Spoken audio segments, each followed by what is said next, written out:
everyone! Welcome to my channel. And for today's video guys, ay tuturo ko po sa inyo kung paano po natin i-delete yung mga videos po natin na mayroong violation at kung saan po natin ito makikita. So sundan nyo lang po ako guys. So let's start!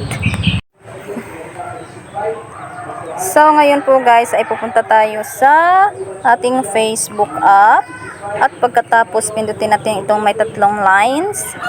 Tapos dito tayo sa support inbox. At pagkatapos pindutin natin itong your alerts. So ayan na, ang dami ko pong violation. So ang gagawin ko po dyan guys ay i-delete ko po yan para maging malinis yung account natin. So ganito na nga guys, ituturo ko sa inyo kung paano natin ito i-delete itong mga videos natin na mayroong mga violations.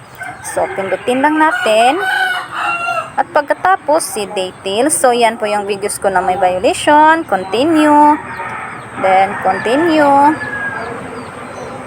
then continue, click continue. Tapos dito po guys ay marami po kayong pagpipilian. Nasa sa inyo na po yun kung ano ang pipiliin ninyo.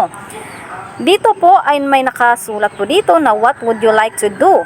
These are the available actions you can take regarding the changes to your video. Accept changes. You acknowledge these changes and the actions will remain applied to your video.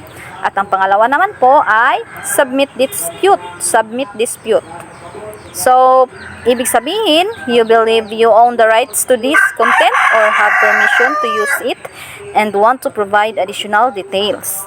So, itong pangatlo naman po ay yung remove video. So, ibig sabihin, remove the video from your post. So, ang akin pong pipiliin dito guys ay itong remove video. Then, continue. So, delete video. Tapos, close natin. Ayun.